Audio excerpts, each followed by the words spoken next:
Hello dear children, in this video we are going to discuss about our fourth poem Lochinvar, written by Sir Walter Scott.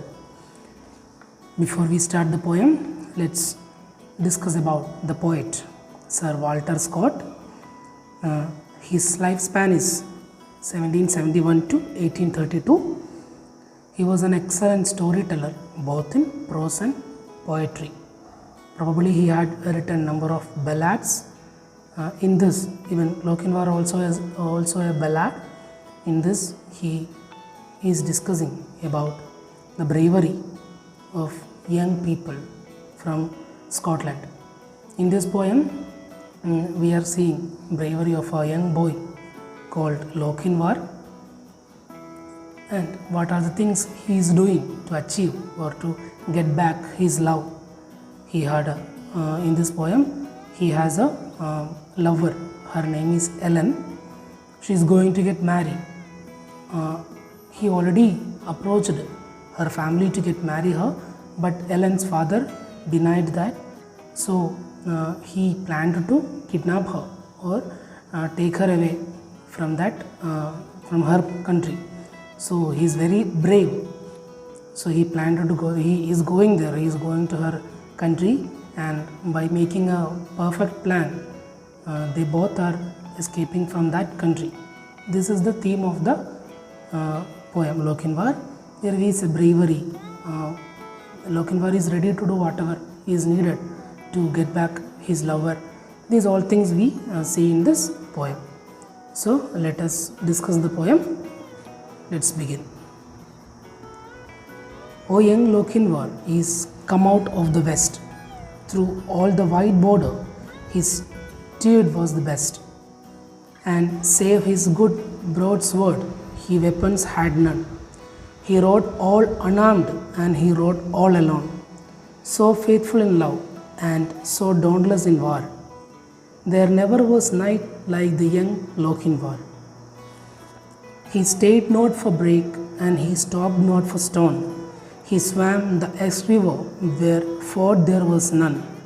But ere he lighted at Netherby gate, the bride had consented, the gallant came late. For a laggard in love and a dastard in war was to wed the fair Ellen of brave Lochinvar. So boldly he entered the Netherby hall, among brides, men and kinsmen, and brothers and all. Then spoke the bride's father, his hand on his sword. For the poor craven bridegroom said never a word. O come ye in peace here, O come ye in war, or to do dance at our bridal, young Lord Lochinvar. I long would your daughter my suit to denied. Love swells like the Solway, but ebbs like its tide. And now am I come with this lost love of mine, to let but one measure, drink one cup of wine. There are maidens in Scotland, more lovely by far, that would gladly be bride to the young Lochinvar. So let's discuss the first four stanza now, then we can go for the next four. Before I start this poem, as per the syllabus of SSLC, this poem is for memorization. You have to memorize the first four stanzas of this poem for the 4 mark. You have seen might be the question pattern. According to that pattern, there is memorization. Four lines will be asking in the question paper.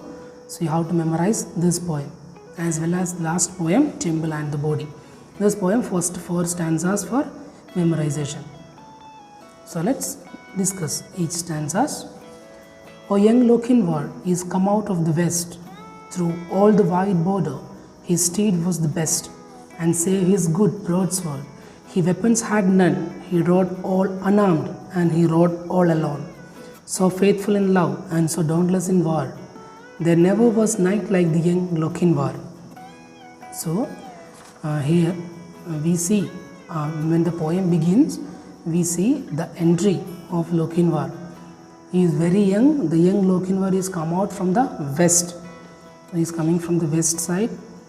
Through all the wide borders, he is coming from a border in between England and Scotland. The border is mentioning here is the border between England and Scotland. He is coming from there with his horse. He is coming very fastly and save his good broadsword. He has no arms, like he's coming alone, as well as he has no army with him.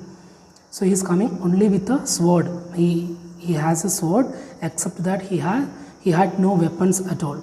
He rode all unarmed. He came alone and he rode unarmed. He had no arms, like no weapons was with him. Then we see like description or telling something about Lochinvar. He is faithful in love. He is very faithful in love and so dauntless in war. What is dauntless means fearless. He had no scare about anything. He was coming alone. Now according to the situation, their marriage is going on. Ellen's marriage is going on. There will be a lot of people. So to that place he is going alone. So we have to accept his brave, how much he was brave. He was very fearless, dauntless in war, faithful in love. In that area there was no knight like Lochinvar. In that area, a knight means a man of high social position, like a trained soldier on a horse. That is called a knight.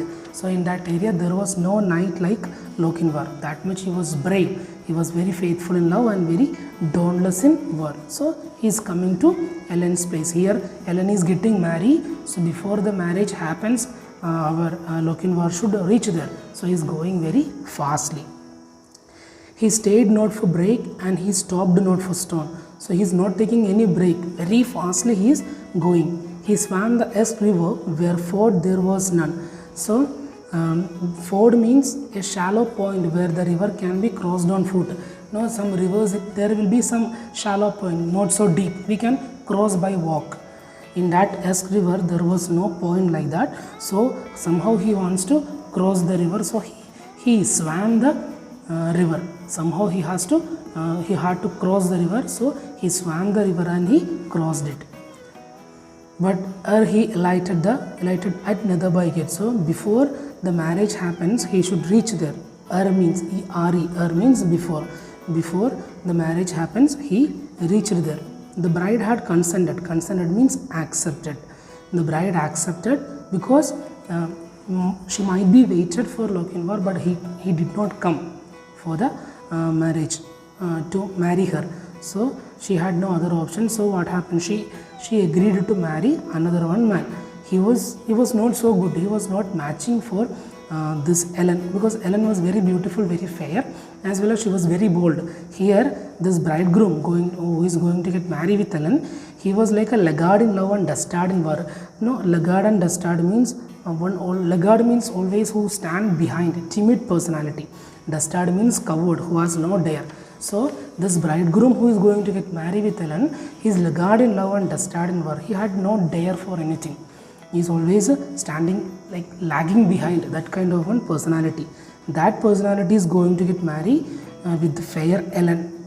But actually this Ellen is for Lochinvar, because Lochinvar's and Ellen's character had good match, because Lochinvar is very brave as well as Ellen is very fair. They both are very strong and bold enough. This man now who is going to get married with Ellen, he is not so good to get married with Ellen. So boldly he entered the Netherby hall among brides, men and kinsmen and brothers and all. So our Lochinvar reached the place, this marriage hall. There number of people were there. Brides people were there, relatives were there, brothers were there. So her full family is there. To that place our Lochinvar came alone, without any weapons, no arms at all. Then spoke the bride's father, his hand on his sword. So when Ellen's father saw Lochinvar, he came by his sword and asked. Even father came to ask to Lochinvar, father came to speak with Lochinvar. Even at that time also our bridegroom had nothing to talk. He is simply standing there without talking anything. He never said a word. So father came and asked to Lochinvar. Ellen's father came and asked to Lochinvar, "Oh, come ye in peace here or come ye in war? You came to give peace here or to war with anyone? Did you come here to fight with anyone or to give peace here or to dance with our bride? So what is the reason for your visit here? Why you came here? Did you come to fight or to dance with our bride?"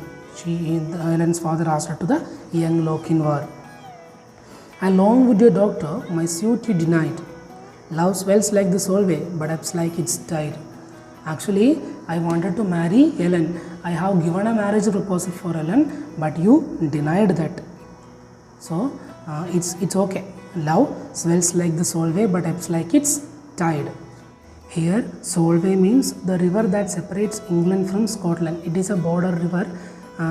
They believe that the tide in that waves in that river is very powerful. So Lochinvar was saying that my love for Ellen was very powerful, like the Solvay river.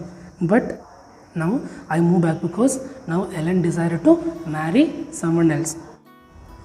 So my love for Ellen was very powerful, but now I am moving back because now Ellen decided to marry with someone else. So now I might come with this lost love of mine to let but one measure drink one cup of wine. Now I did not come to make any problems here. I just came with my lost love. I came here to have a cup of wine and to attend the marriage of Ellen. It's okay, no problem. There are maidens in Scotland more lovely by far that would gladly be bride to the young Lochinvar. It's not a problem for me because in Scotland there are number of girls who are ready to get married with a young Lochinvar like me. So it's not a problem for me. In Scotland there are number of maidens, number of girls are there in Scotland to get married with me. So now I came here to attend the marriage of Ellen. So this is the first 4 stanza. In this first 4 stanzas, we are seeing the entry of Lochinvar, and he comes to the marriage hall. There he has an encounter with the bride's father, Ellen's father, and they talk each other. Ellen's father is asking what is the purpose of the visit of Lochinvar, and Lochinvar is telling there, I had love on your daughter, but you denied that. No, you did not agree that. So now I came to attend the marriage of Ellen. Here we have a doubt because Lochinvar has that much love on Ellen, but now he says like that. But actually it was a master plan from Lochinvar, because he wanted to make Ellen's father to believe that he came there and not to give any problem. That was a plan of Lochinvar that we are seeing in the next 4 stanzas. So let's see. The bride kissed the goblet, the knight took it up. He quaffed of the wine and he threw down the cup. She looked down to blush and she looked up to sigh, with a smile on her lips and a tear in her eye. He took her soft hand, her father could bar. Now tread we a measure, said young Lochinvar.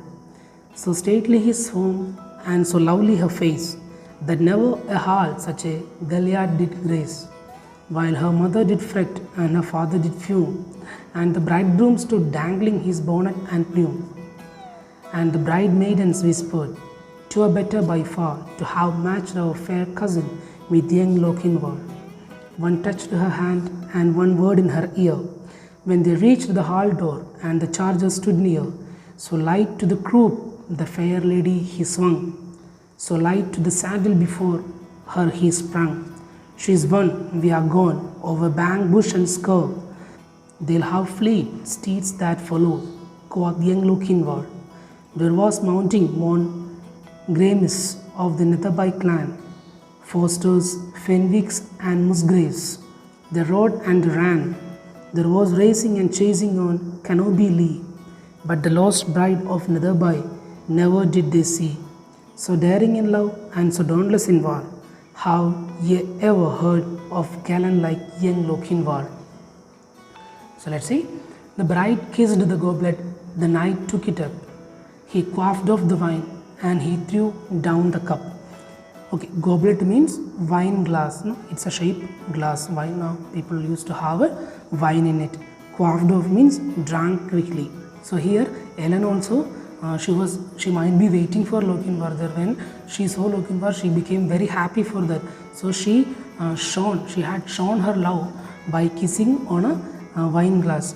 Then night or Lochinvar had taken the glass which Ellen kissed and he drank the wine very quickly and throw the glass down, like he's showing a kind of angry there, like because Ellen they both love each other even though Ellen agreed to marry someone else. Here we see a kind of anger also in Lochinvar's behavior, but not the real anger, because somehow he wanted to take her from there. He came for that one purpose only.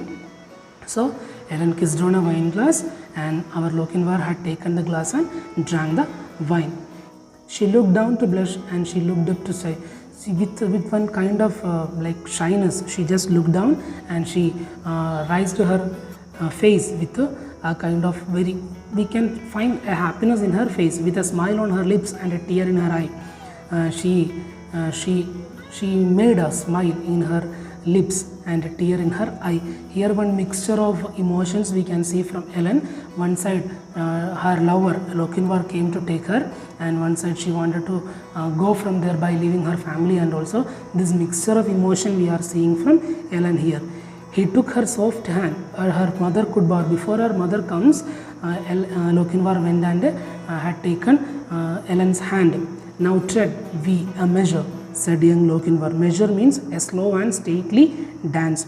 So Lochinvar went and took Ellen's hand and told her, now we are going to dance. We can tread, we can make a dance, said young Lochinvar. So they started dancing there. So stately his form and so lovely her face, that never a had such a galliard did grace. Galliard means a spirited dance for two people. Couple dance is called a galliard there, like a small very slow dance. So he came very stately, very boldly. He came and taken her hand and they started dancing. Ellen's face was filled with love and happiness. In that place, in that hall, no one had seen a dance like that before. While her mother did fret and her father did fume, when her parents, Ellen's parents, when they saw this, they got more angry and tension. Ellen's mother did fret. She got full of tension, anxious. She became very anxious, and her father got angry. Her father became very much angry. Even at this time also, our bridegroom, he had nothing to do there. He got insulted because he is going to get married Ellen. At that time, another one man, he came from another one place and dancing there. So by looking at the dance, here our bridegroom, he just dangled his bonnet and plume. Bonnet means hat, like a round hat will be there. The bridegrooms, they used to wear in the marriage day. He just made his bonnet ready. And the bride maidens whispered.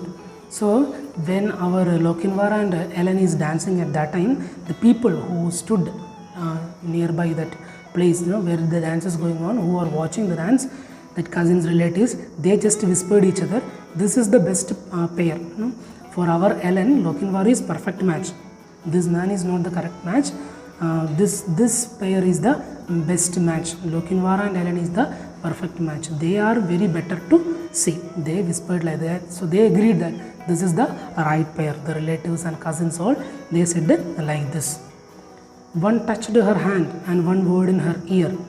When they reached the hall door and the charger stood near. So while dancing, just Lochinvar touched in Ellen's hand and whispered something in Ellen's ear.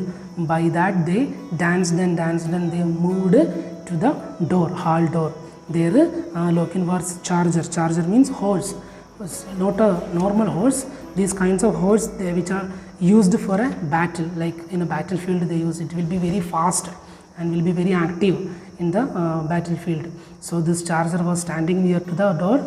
So light to the croup the fair lady he swung, so light to the saddle before her he sprung. She is won, we are gone over bank, bush and score. They'll have fleet steeds that follow, quoth young Lochinvar. By dancing, they reached the hall door. Suddenly they both jumped to the horse and they escaped from there. Suddenly the people could not believe that in a fraction of a second Lochinvar taken Ellen and jumped to the horse and moved from there. By moving, Lochinvar told that she is won. I won my love. I got my love back. We are going now. We are gone. We are going over the bank, bush and scores. We are going very fastly. Now, whoever follow us, they can't catch us. They will have fleet steeds that follow. I know that people very fastly, the kinsmen, the relatives, cousins, everyone will be following. But even though you can't catch us, I got my love back and we are going from here now. Like that, Lochinvar said and escaped from there. There was mounting among Grames of the Netherby clan, Fosters, Fenwicks and Musgraves. They rode and they ran. When just Ellen and Lochinvar moved from there, all these people, Fosters, Fenwicks and Musgraves, they all are names of various clans supporting the lord of the Netherby clan. Like we can say like army of the Netherby area. Like for example, Ellen also like a queen, so we'll be having army there. So they started following Fosters, Fenwicks, Musgraves, they all started following in their horses, and our Lochinvar and Ellen is going very fastly. There was racing and chasing on Canobili, like we see in the movies and all, like racing, chasing, everything was there. Ellen and Lochinvar is going very fastly. Behind that, this another one team of army, they are chasing them, chasing, racing, everything was there in that place. But the lost bride of Netherby never did they see, but they lost this relatives and cousins who followed this Lochinvar. They lost. They could not catch Lochinvar's horse that much fastly. They moved from there. So daring in love and so dauntless in war. Have ye ever heard of gallant like young Lochinvar? So he was very fearless in love and very faithful in love and very fearless in war. We can't see a man, a young Lochinvar like him. We can't see another Lochinvar. That much he was fearless, that much he was faithful in love. So this is the poem. Here it was not so, it was not a big incident what happened here. Lochinvar is already, Lochinvar and Ellen, they love each other already. So Lochinvar once he had given a marriage proposal, but Ellen's father did not agree for that. So Lochinvar had no option. He just went without any arms. He first went and made a plan that he told to father that I simply came just to participate, to attend the marriage of Ellen. Then he told that I came to dance with Ellen. Then they started to dance. While they danced, Lochinvar given the plan to the Ellen. Then they escaped from there. This is the poem. In this poem, Sir Walter Scott he had shown the bravery of the young people, young boys in the Scotland. Very beautiful poem, very beautifully written. In this we can see a chase, a race, the bravery of a boy who was ready to do anything to get his love back. That is the theme of the poem. I hope you understood the poem. In a simple way you can understand the poem. I hope you understood.